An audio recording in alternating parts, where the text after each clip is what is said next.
The sound of a single coin can be louder than a storm. It rolled across the tray table, hit the armrest, and disappeared beneath the seat before Maribel Cruz could catch it. Her fingers froze mid-air, her breath stuttering. $11.72. That was all she had left to her name. And now one of those precious coins had escaped her like the rest of her life had. The plane hummed with the dull rhythm of midnight flight, the kind where strangers slept with their mouths open, and the world outside was just black sky and memory. Maribel clutched her baby closer. Camilla stirred against her chest, her tiny fingers twitching in sleep, her forehead still warm from the fever that had followed them all the way from Texas. She pressed her lips to her daughter's hair, whispering, "We're almost there, mi vida." Her voice cracked. Almost. She was heading to Seattle for her brother's funeral. Lucas, the only person who'd ever believed she could outrun bad luck. But even now, sitting thousands of feet above the earth, it felt like life was finding new ways to humble her. The man sitting beside her hadn't spoken a word since takeoff. Mid-40s, tailored gray suit, the kind of watch you could trade for rent in 6 states. He was all clean lines and practiced stillness, like he was born knowing how to take up quiet space. When the seatbelt light flicked off, she pulled her worn pouch from her bag, counting the coins again, though she already knew the number. She wasn't trying to do math. She was trying to keep her hands busy, to make her desperation look like routine. That was when she saw it, a folded napkin resting on the edge of her tray table. On top of it, a $50 bill. Her heart stopped. She looked at the man beside her. He was still watching the movie playing on his seat screen, calm, indifferent. But she knew it was him. Who else could it have been? "I think you dropped this," he said without turning his head. "I didn't." "Then someone else did," he replied, tone neutral, eyes never leaving the screen. Maribel hesitated. "I can't take—" "You can," he said. "And you should." His words were steady, final. She stared at the bill, at the neat crease down the middle. She could feel the weight of pride clawing up her throat, but Camilla shifted restlessly in her arms, reminding her what mattered. "Thank you," she whispered. He nodded once and still not looking at her. For the rest of the flight, she couldn't stop glancing at him. There was something unreadable in his stillness, like he carried a silence that didn't belong to this world. The plane landed at 2:14 a.m. The airport was nearly empty, its echoes stretching into every direction. Maribel adjusted the baby carrier, careful not to wake Camilla, and followed the trickle of passengers toward baggage claim. She had no one waiting for her, just a motel reservation she'd barely managed to make, and a funeral she didn't know how to afford. Outside the terminal, rain misted the pavement in thin, cold sheets. She pulled her thin sweater tighter around herself and opened her phone to request a rideshare. The cheapest option was still too expensive. She shut her eyes. "Please, not tonight." "Need a ride?" She turned. The man from the flight stood under a streetlight, coat collar up, an umbrella in his hand. Maribel stiffened. "You followed me." "I didn't," he said calmly. "My driver's right there." He gestured toward a sleek black SUV idling by the curb. "I'm heading into the city. I can drop you wherever you're going." "I can't.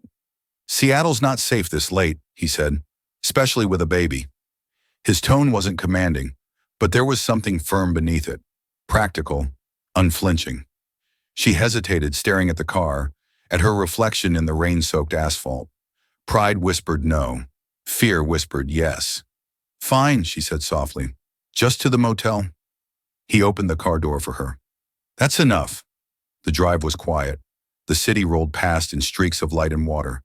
Camilla slept, the steady rise and fall of her chest grounding Maribel's scattered thoughts. "You're here for the funeral," he said finally. Her head snapped toward him. "How did you—" "You were holding a folded program," he said, glancing briefly at her lap. "St. Anthony's Chapel. Saturday." She lowered her eyes. "My brother." "I'm sorry." She nodded, not trusting her voice. "He was 24. Construction accident." The man's hands tightened slightly on his knees. "What was his name?" "Lucas Cruz." He went still. For a heartbeat, the hum of the car filled the silence between them. "Lucas," he repeated. "He worked at a site downtown 5 years ago." Her breath hitched. "How do you—" "I was there," he said, voice low. "He saved my life." The world seemed to tilt. Something went wrong while generating the response. If this issue persists, please contact us through our help center at help.openai.com. The night pressed hard against the windows of the small motel room. Maribel sat in the half-dark, the lamp flickering beside her like it, too, had grown weary. Camilla slept restlessly in the crib by the bed, her little chest rising and falling too quickly. The hum of the air conditioner couldn't mask the sound of the baby's shallow breathing, or the slow panic that crawled beneath Maribel's skin. She had fed her, changed her, checked her temperature twice. Still, Camilla's skin burned faintly under her palm, hot and damp. The fever had returned. Maribel closed her eyes, whispering, "Please, not again." Her phone lay face down on the nightstand. She stared at it, fighting the instinct that had been pulsing through her for an hour. Call him. Nathan, the man she barely knew, the stranger from the flight, the one who'd shown up at the funeral with the same name that had once crossed her brother's lips before he died. The man who looked at her like she wasn't invisible. But she couldn't. She wouldn't. She'd made it this far without anyone's help. Pride, even threadbare, was still hers. Camilla whimpered again, and the sound cracked something open inside her. She picked up the phone before she could change her mind. Her hands trembled as she scrolled to his number. The call rang once, twice. "Maribel?" His voice was alert, calm, as if he'd been waiting. "It's..." Her throat closed up. "It's Camilla. She's not doing well." "How high is her fever?"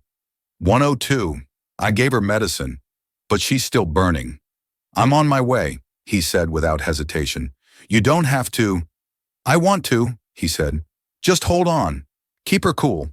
10 minutes. Then he hung up. Maribel exhaled, part relief, part fear. 10 minutes. The longest 10 minutes of her life. She pressed a damp cloth to Camilla's forehead and whispered stories about clouds and angels until headlights swept across the thin curtains. When she opened the door, Nathan stood there, rain dripping from his coat, a small pharmacy bag in one hand. His expression was steady but gentle. "How's she doing?" "Still hot," Maribel said, voice shaking. "I don't know what else to do." He stepped inside, his presence grounding the chaos. "We'll figure it out." He crouched by the crib, his movements careful, deliberate. He checked Camilla's pulse, then the thermometer, then glanced up at Maribel. "She's dehydrated. We need to get her fluids and cool her down." "I can't afford..." He cut her off softly. "Don't worry about that." It wasn't pity in his voice. It was conviction. That difference mattered more than she could say. He filled a bowl with cool water, dampened a towel, and gently wiped the baby's forehead. Maribel stood frozen, watching this man, this stranger, move like someone who had done this before. "She'll be okay," he murmured. "You did the right thing calling me." She blinked back tears. "You sound like you've done this." He hesitated. "I used to. My son, Mason, was around her age when he got sick." Maribel's breath caught. "I didn't know you had..." "I don't," he said quietly. "Not anymore." The silence stretched, heavy and raw. The rhythm of the rain outside filled it. "I'm sorry," she whispered. He nodded once. "I used to think losing him broke me, but maybe it just made me pay attention." Maribel swallowed the ache rising in her throat. "To what?" "To people," he said. "To moments like this. To things money can't fix."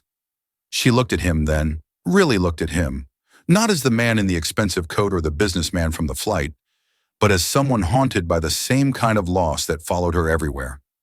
Camilla's breathing softened, slower now. The fever was easing. Maribel brushed a curl from her daughter's cheek, whispering, "Thank you." Nathan leaned against the wall, running a hand through his damp hair. "You don't have to thank me. Just promise you'll call sooner next time." "There shouldn't be a next time." "There always is," he said, a ghost of a smile crossing his lips. She exhaled, the tension finally breaking. "You make it sound like you've lived 1,000 lives." "Maybe just one I've been trying to get right," he said. Maribel sat on the edge of the bed, exhaustion washing over her. The weight of the last few days, her brother's funeral, the motel nights, the constant fear, came crashing down. Nathan picked up the fallen blanket and draped it gently around her shoulders. "You should rest." "I can't," she murmured. "You can." he said softly. I'll stay. She didn't argue. For once, she let someone else be strong. She must have drifted off because the next thing she knew, dawn had painted the room pale gold. Nathan was still there, sitting in the chair by the window, half asleep. The rain had stopped. Camilla was breathing peacefully, her fever gone. For a long moment, Maribel just watched them, her daughter safe and warm, and the man who'd walked through the storm to get them here. When Nathan stirred, he caught her gaze and smiled, small and tired. See? Told you she'd be okay. You stayed all night, she said. I wasn't leaving, he replied simply. Maribel's voice wavered. Why? You barely know me. He looked down at Camilla. I owed your brother a life, he said. Maybe this is how I pay it forward. She swallowed hard. You don't owe anyone. Lucas never wanted anything back. Then I'll just say I'm doing it for me, Nathan said, because this time I got to show up before it was too late. Maribel nodded, tears slipping down her cheeks. Thank you, she whispered again. Nathan stood, picking up his coat. You don't have to thank me, Maribel. Just remember, you're not alone anymore. And for the first time since her brother's death, she almost believed it. The morning light seeped softly through the thin curtains, painting gold across the motel walls. The rain had finally stopped. Outside, the city hummed to life again, but inside the small room, everything felt suspended in quiet relief. Maribel sat on the edge of the bed, her fingers tracing the faint curls of Camilla's hair. The baby slept soundly now, cheeks pink, her fever completely gone.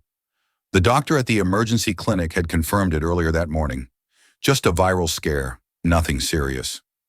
Nathan stood by the window, his coat draped over one arm, eyes on the puddled street below. He hadn't said much since they'd left the clinic, but his silence didn't feel cold. It felt careful, like a man who'd run out of walls to hide behind. Are you sure you don't have somewhere else to be? Maribel asked quietly. He turned, shaking his head. Not today. She gave a small smile. You've done enough, Nathan. You don't have to stay. I know, he smiled faintly, but I want to. The way he said it, without performance, without pity, made her chest tighten. She didn't know what to do with a kindness that didn't ask for anything back. She looked down at Camilla again, at her daughter's tiny fist resting on the blanket. Lucas used to say that, she murmured. What's that? I know, but I want to. She smiled at the memory. It was his answer to everything. Lucas, you don't have to fix the car. Lucas, you don't have to lend them money.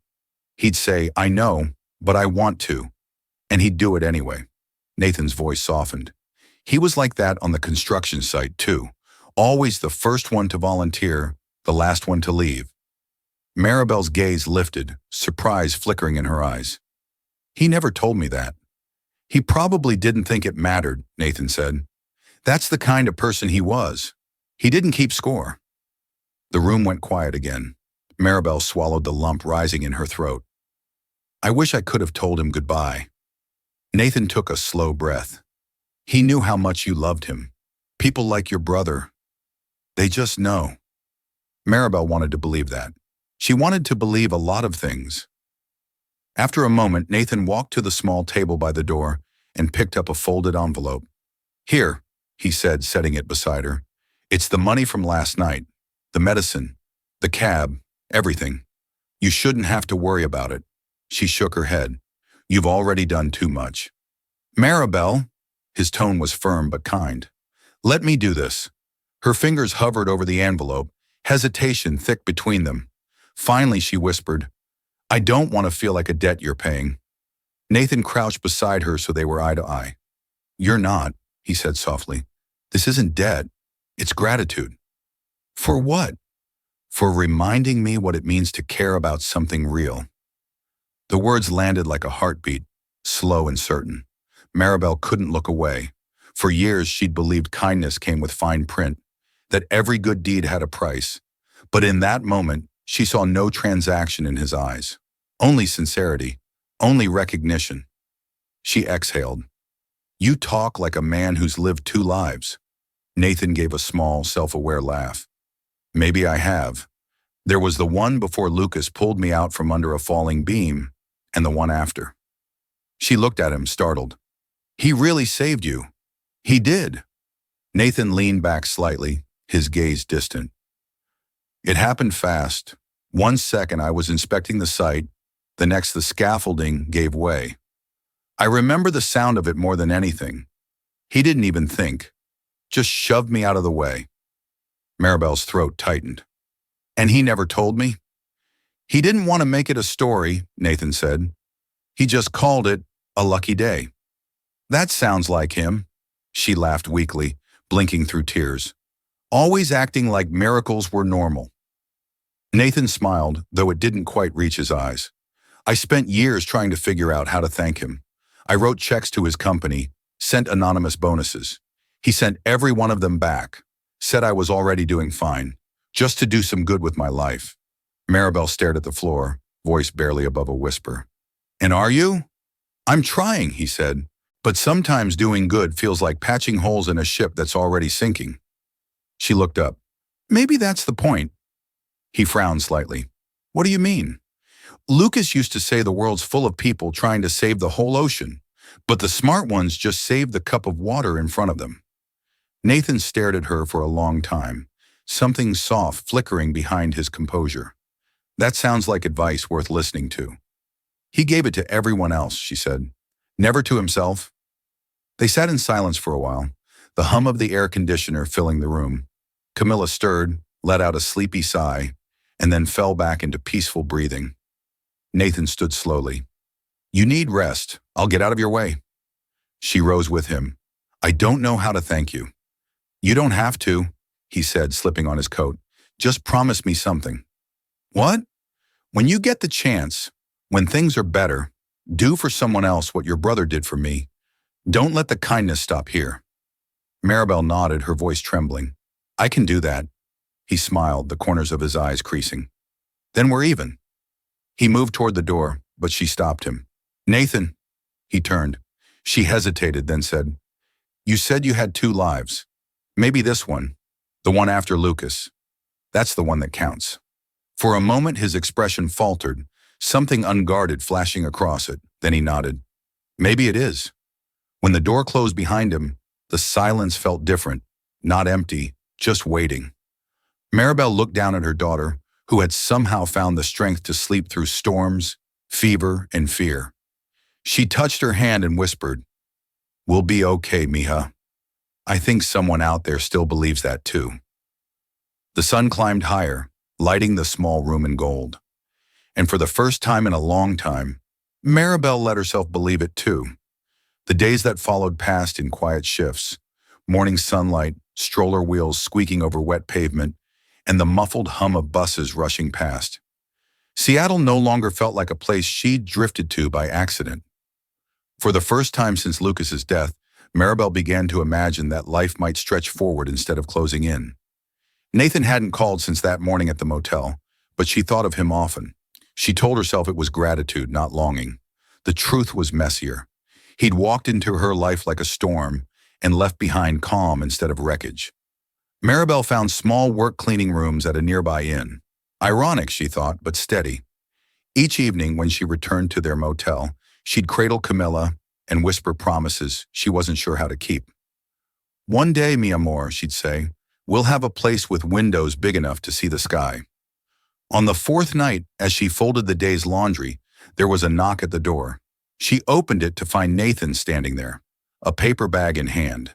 He looked tired, the way people do when they've been wrestling with decisions instead of sleep. I didn't know if you'd be here, he said.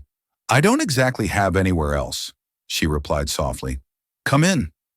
He stepped inside, glancing around the small room that smelled faintly of detergent and baby powder. I should have checked sooner, he said. I've been thinking about something. That sounds dangerous, she teased, though her voice trembled slightly. He smiled, but only faintly. I wanted to show you something. What is it? He handed her the paper bag. Inside was an envelope and a key. Maribel frowned. Nathan, just look, he said. She unfolded the envelope. It was a rental contract, her name typed neatly at the top, the address printed beneath, a small apartment near Green Lake. Paid in full, for 6 months. Her breath caught. You can't be serious. I am. She shook her head. Nathan, I can't accept this. You've already done too much. He stepped closer, his tone calm but unyielding. This isn't charity. It's a chance. For you. For Camilla. A chance that comes from pity, she snapped before she could stop herself.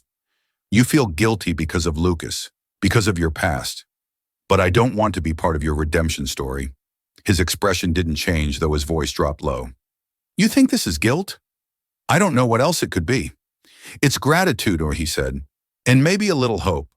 Lucas saved my life once, but you reminded me what it's for. Maribel looked away, her hands trembling around the paper. You can't just fix people by writing checks.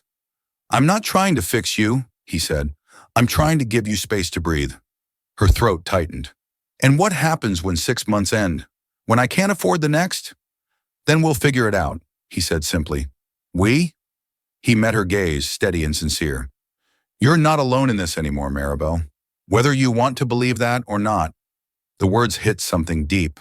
Pride was the only armor she'd ever known, and suddenly it felt like a burden too heavy to carry. Maribel sank onto the edge of the bed, holding the key in her palm. It gleamed faintly under the lamp. You don't know what this means, she whispered. I think I do, he said. She looked up, eyes glistening. You don't understand what it feels like to not trust kindness. Nathan crouched down, meeting her eyes. Then start small, he said. Don't trust me yet. Just trust that you deserve this. Tears slipped down her cheeks before she could stop them. She turned away, embarrassed. Hey, he said gently. You fought hard enough. Let someone stand with you for once. Maribel nodded weakly, unable to speak. The apartment was small, but to her it felt enormous. A single bedroom with soft yellow walls, a living room with a wide window overlooking the lake, and enough space for Camilla's crib beside her bed.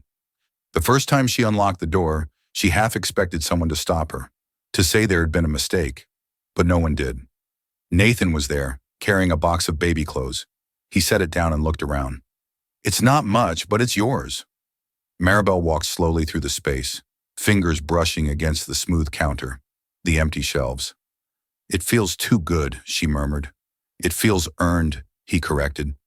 When she turned, he was watching her, quietly, almost reverently. You did this, she said. No, he replied. Lucas did. You did. I just delivered it. She smiled, though her eyes were wet again. You really don't stop, do you? Not when it matters, he said. She took a deep breath, then handed him a folded letter. This was supposed to be for Lucas, but I think maybe you should read it. He hesitated, then unfolded it.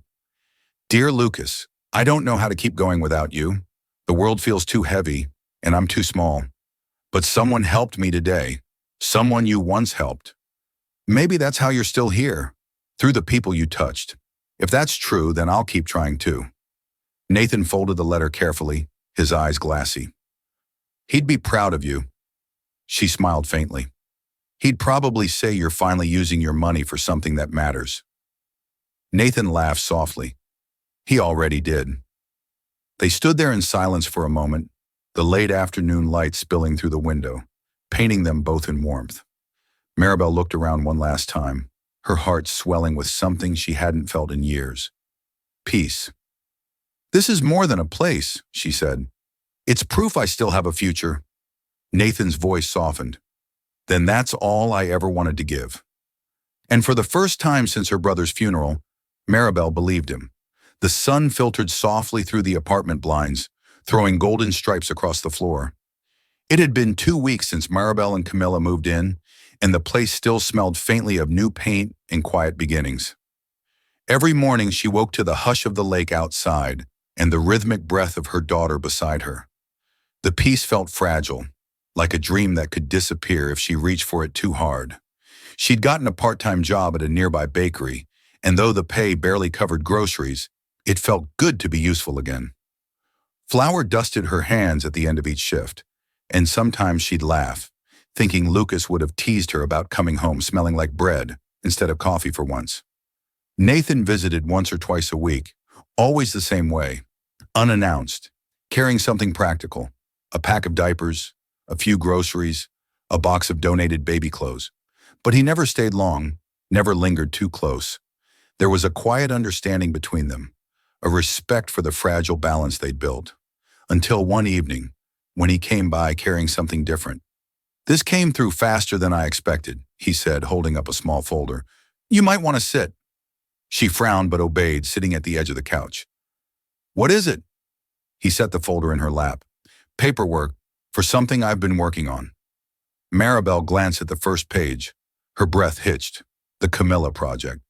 "What is this?" she whispered. Nathan smiled, but it wasn't the polished, businesslike smile she'd seen before. It was softer, proud. A community initiative, a place for single parents who are struggling, like you were, like so many are. Free childcare, job training, food assistance. I've been pulling strings for weeks. We found a property on the south side, and the city's ready to partner. Her throat tightened. "You named it after her." He nodded.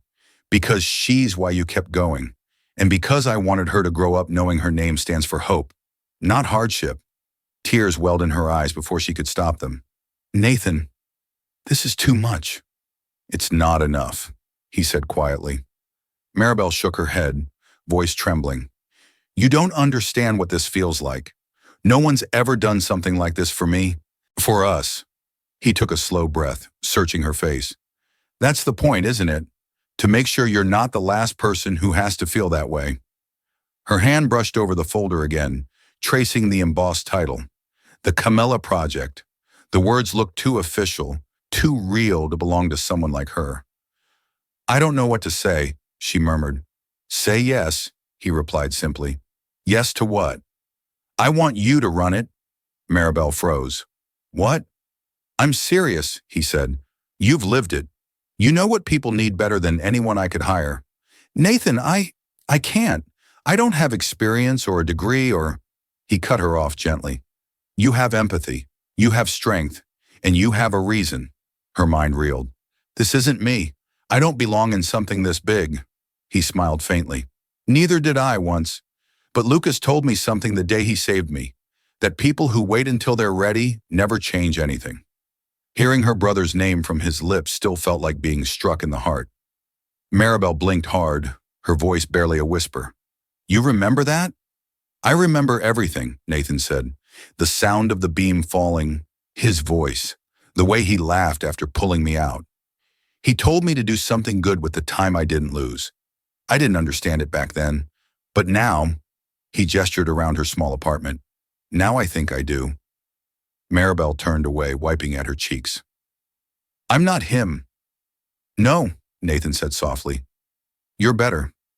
Because you're still learning to believe in yourself." The silence that followed felt full, not empty. Camilla stirred in her crib, murmuring softly in her sleep. Maribel took a deep breath.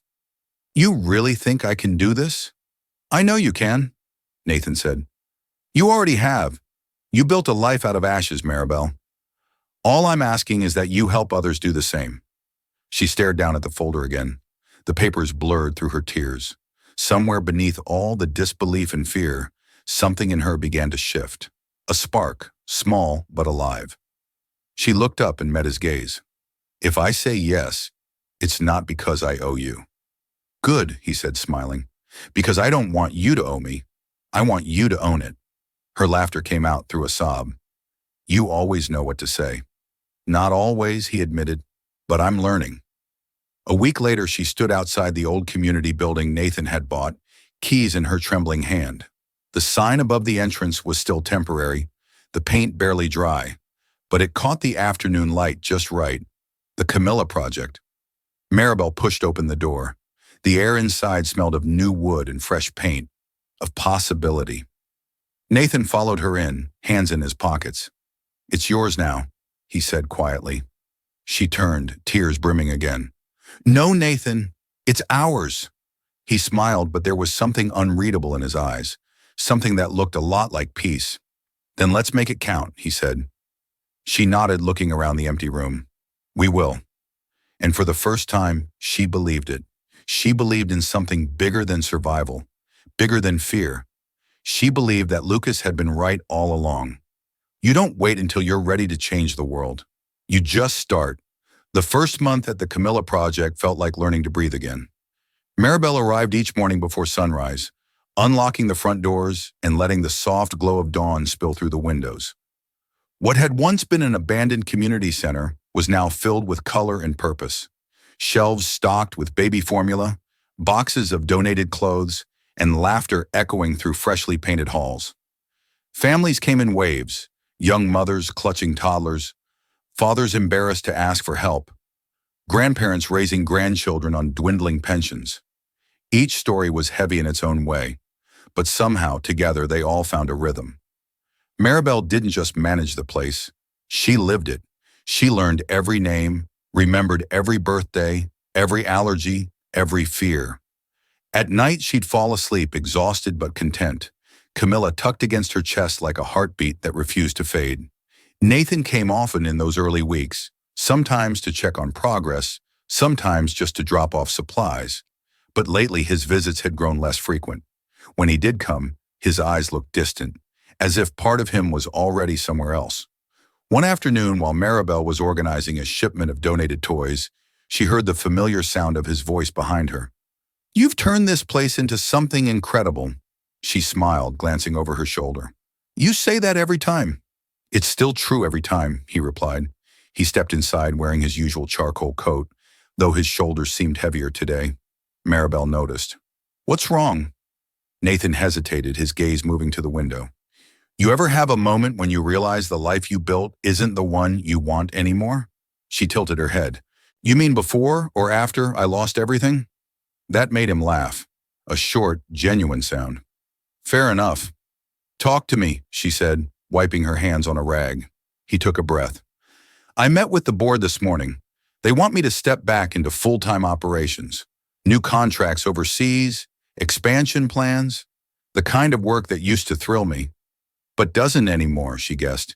He nodded. "The last few months here have changed me. I've seen what real impact looks like, Maribel.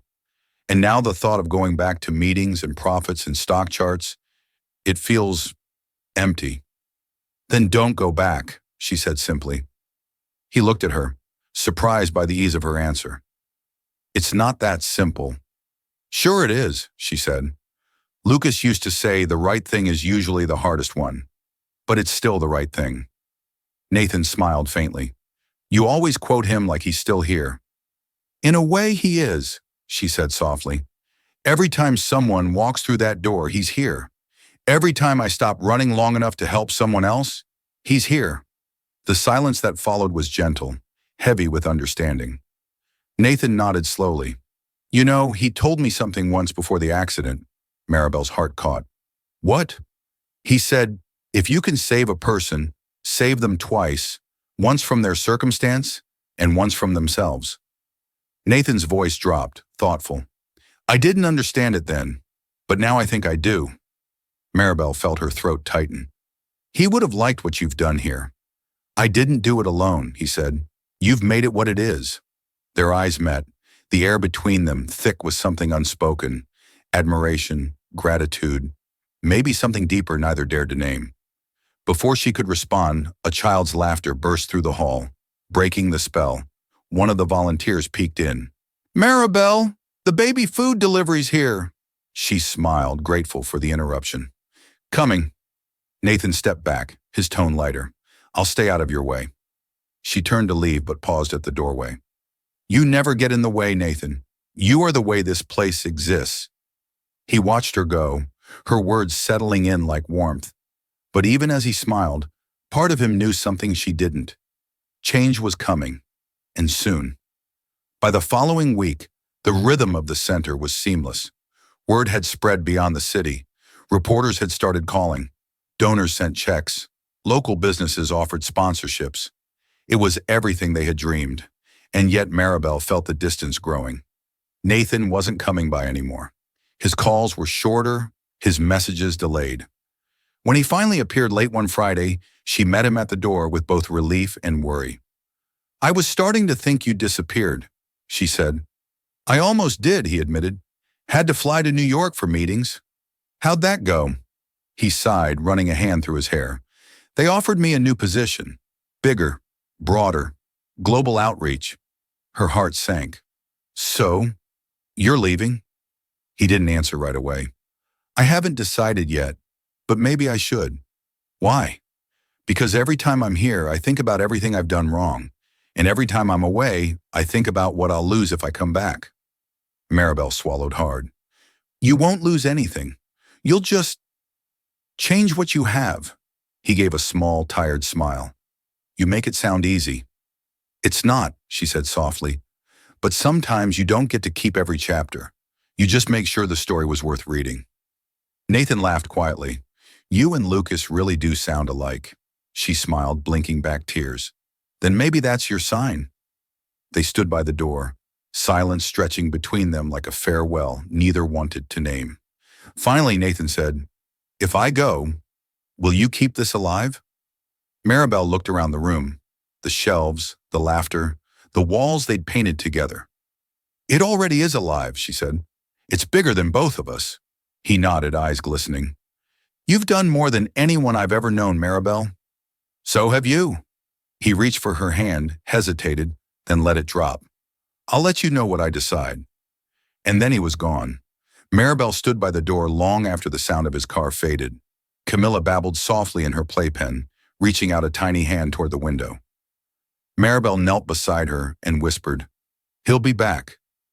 But as the wind shifted outside, she wasn't sure if she believed it or if she was just saying it to keep the hope alive.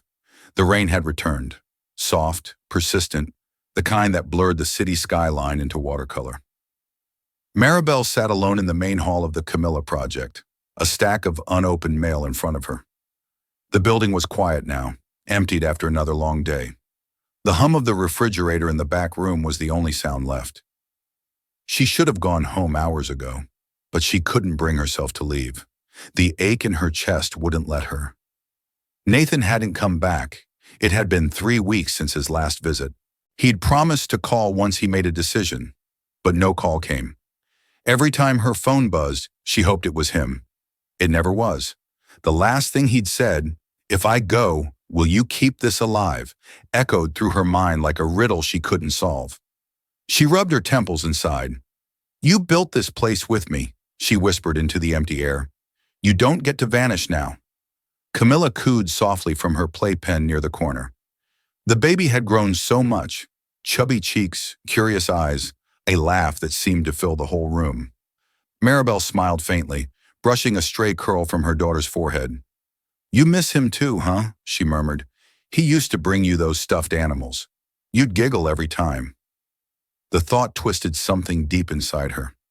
Nathan's presence had become a rhythm she'd grown used to. The quiet knock at the door, his calm voice in chaos. The way he never treated her, like she needed saving. And now that rhythm was gone. The following morning, she found a letter wedged under the front door. No postage, no sender's name. Just her own, written in a neat, familiar hand. Her pulse quickened as she tore it open. Maribel, by the time you read this, I'll already be gone. I've accepted the position overseas. I told myself it was only temporary, but the truth is, I need to see who I am without this place, without the guilt that's kept me anchored here. You once told me I built this center for redemption. Maybe that's true, but I think it became more about you, about the kind of strength I wanted to find again. You don't need me anymore. You never did. That's why I can finally leave. Keep going. Build this bigger than either of us. And tell Camilla, I'm proud of her mother. Nathan. The paper trembled in her hands. She read it twice, then pressed it to her chest as tears welled in her eyes. It wasn't anger that came, it was grief. The kind that didn't shout or break things, but sank in quietly, settling where breath used to live. I didn't want you to stay out of guilt, she whispered. I just wanted you to stay. That week, the Camilla project ran smoother than ever. Maribel threw herself into work, moving through the days with mechanical precision. She organized new partnerships, managed volunteer schedules, even arranged a community fundraiser. People called her Director Cruz now. The title still startled her. On the surface, everything looked perfect. But each night, when the building emptied and silence returned, she caught herself looking at the door, expecting his shadow in the doorway, his soft knock, his warm smile. It never came. Then one afternoon, while sorting through donations, She found a small wooden box tucked beneath a pile of books. There was a note taped to it in Nathan's handwriting. "For when you're ready." Her hands shook as she lifted the lid. Inside was a small photograph.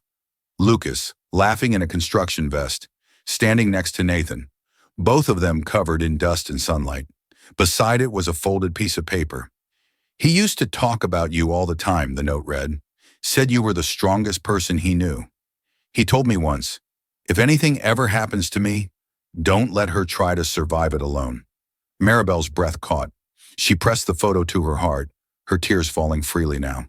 "Lucas," she whispered, "you're still looking out for me, aren't you?"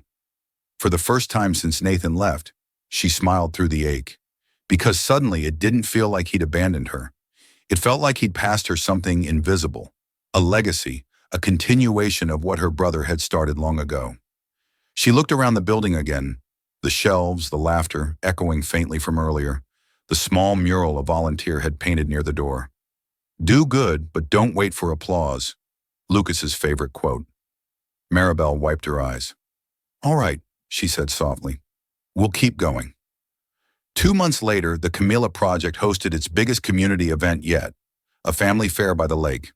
Music played, children ran laughing through the grass, and Maribel moved among them with an ease that felt new. People came up to thank her, but she always corrected them. "This isn't me," she said. "This is all of us." As the day wound down, she found a quiet spot near the water, watching the sunset paint the sky in pink and gold. Camilla slept in her stroller beside her, tiny fingers curled around the strap of a stuffed bear Nathan had given her. The wind carried a faint scent of rain and pine, the same mix she remembered from the night she met him. She closed her eyes, letting the moment wash over her. She wasn't waiting anymore. Not for a phone call, not for a knock at the door. Nathan had been right. He'd given her the space to stand on her own, but she still whispered into the wind, just in case he could somehow hear her. "Thank you for everything, for helping me remember who I was before the world broke me." The lake shimmered in the fading light, and for a moment she could almost imagine him there, smiling, hands in his pockets, watching from the other side of the water. She took a deep breath, kissed her daughter's forehead, and whispered, "We'll keep building." And this time, she knew she meant it. The letter had faded to soft creases by the time Maribel stopped carrying it everywhere. At first, she kept it folded in her purse, rereading it during lunch breaks or while waiting for the bus, as though Nathan's words could steady her when the days got long. But now, 6 months later, it rested framed on the office wall of the Camilla Project, next to Lucas's photograph. The center had grown faster than anyone could have imagined. The walls, once plain, now gleamed with children's drawings and thank you notes. Volunteers came and went like clockwork. What had started as one building was now 3. 2 more on the outskirts of the city, each one serving families who had nowhere else to turn. Maribel worked 12-hour days without complaint. The exhaustion that once consumed her now felt purposeful. When she saw mothers walk through the door with the same look she'd once carried, fear wrapped in quiet dignity, she knew why she was still here. But every night, when she locked up and the lights dimmed, her gaze always drifted to that letter. She still missed him. One evening in late summer, she stayed long after the volunteers had gone, sorting donation forms under the hum of the old ceiling fan. The world outside was heavy with the scent of rain and pine. Camilla slept in the playroom behind her, a tiny bundle of warmth beneath a pastel blanket. The front door creaked open. Her head snapped up. "Sorry, we're closed." The words froze. Nathan stood in the doorway, drenched from the rain, a duffel bag slung over his shoulder. He looked leaner, older somehow, but his eyes were the same. For a long moment, neither of them spoke. The only sound was the rain whispering against the windows. Finally, she rose from her chair. "You came back." "I said I would," he said softly. She swallowed hard. "You didn't call." "I didn't know if I should," he admitted. "I wasn't sure if I still had a place here." Maribel's voice wavered. "This place exists because of you." He shook his head. "It exists because of you. You built something lasting, Maribel. I just lit the first match." The silence between them filled with everything unsaid. Loneliness, gratitude, forgiveness. She took a small step closer. "How was it?" The work overseas? He smiled faintly. Hard, good, honest. I built schools, helped train new leaders. But even halfway around the world, I kept thinking about this place. About you. Her heart fluttered at the words, quiet but steady. You could have written. I did, he said, reaching into his jacket pocket. You'll get a pile of letters soon. I mailed them all at once before flying home. That made her laugh, a soft, broken sound. Of course you did. Nathan took a step closer, eyes searching hers. I needed to come back on my own terms, to see if what I left behind was still real. And is it? She asked. He exhaled. More real than anything I've known. The tears came before she could stop them. He didn't move to wipe them away, but his voice gentled. You've changed. So have you, she said. But maybe we were supposed to.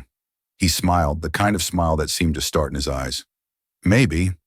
They sat for a long while after that, talking like old friends who had lived 100 years between sentences. He told her about the clinics he'd helped build, the children who'd learned to read under palm trees. She told him about the families who now called the Camilla Project their second home, and how the city council wanted to expand it nationally. I can't keep up, she admitted with a tired laugh. Every day feels bigger than the last.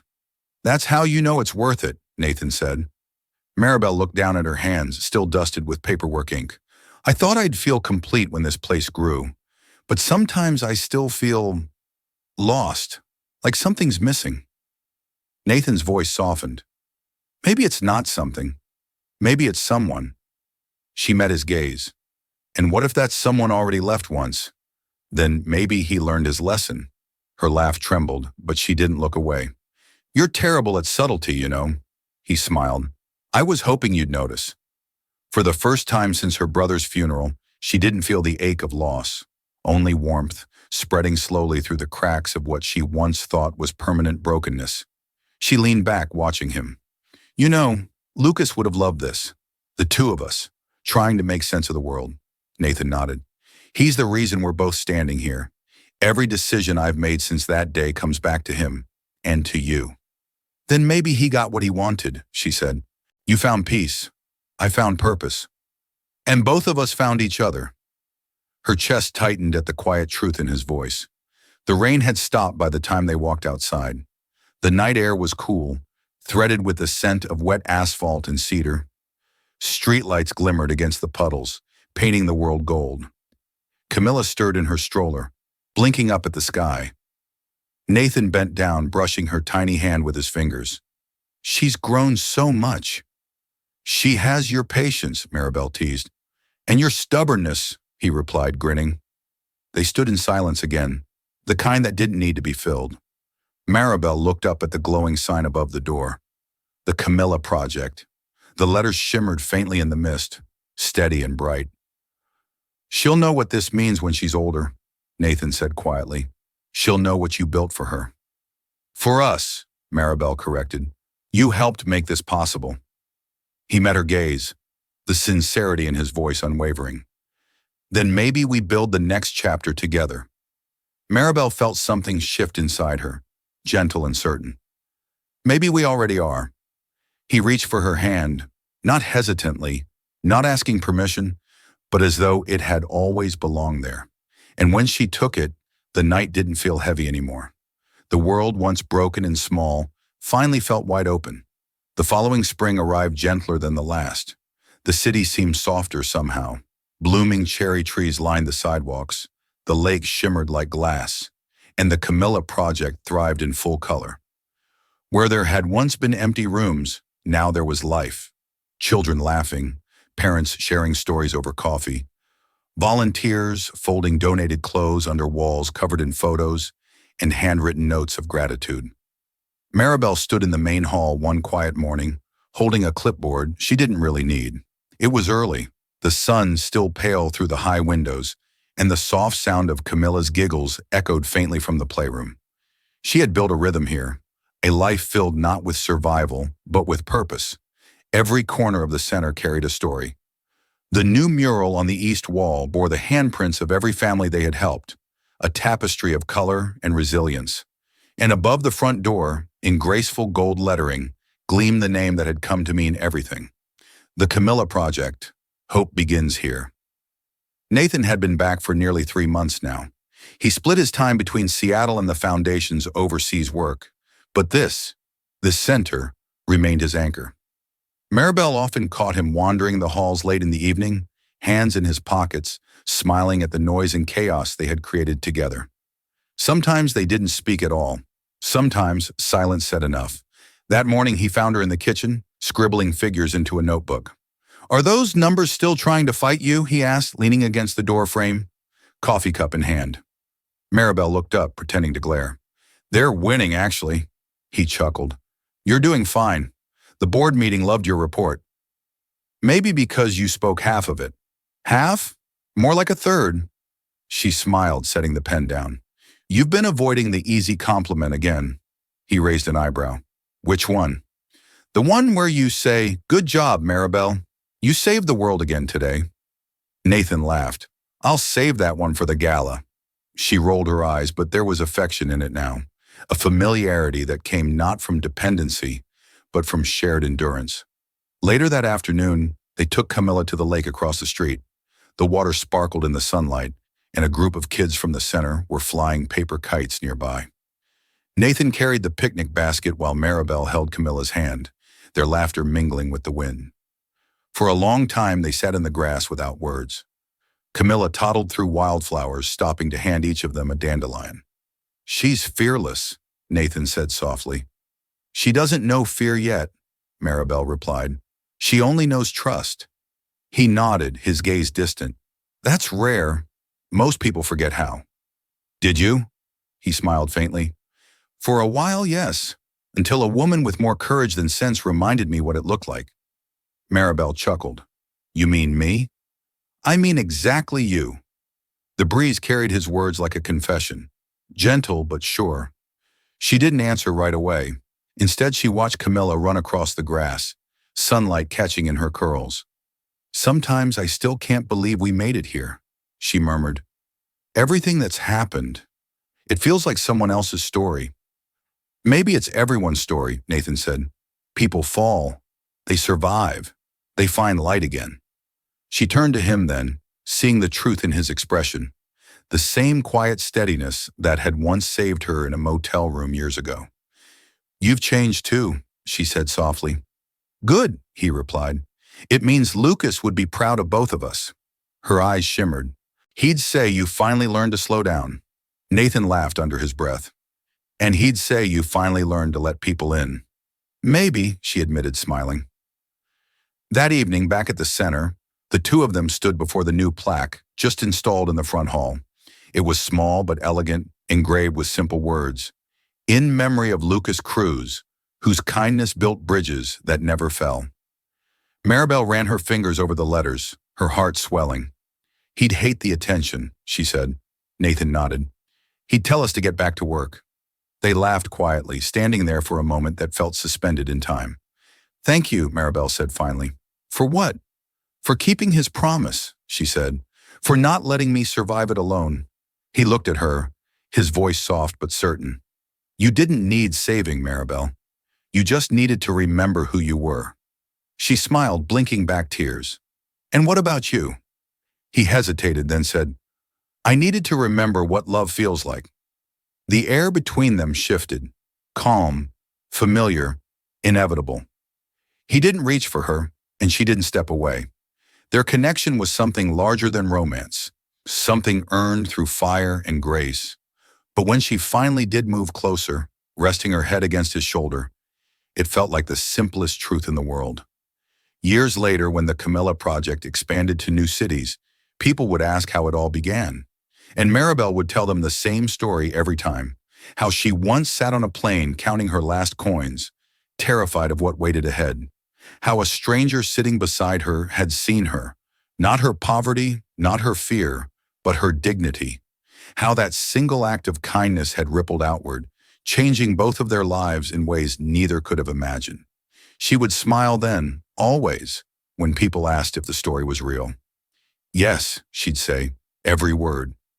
And when they asked where that stranger was now, she glanced toward the door, toward the man fixing a light bulb, laughing with volunteers, still carrying coffee in one hand and hope in the other, and she'd reply, right where he's always been, building something good.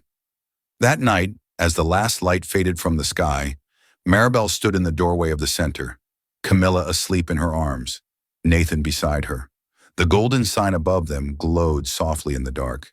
He reached for her hand and she didn't hesitate. "Ready for tomorrow?" he asked. She smiled. "Always." And together they closed the door on the day. Not an ending, but the continuation of a promise that began on a flight with a stranger who chose to care.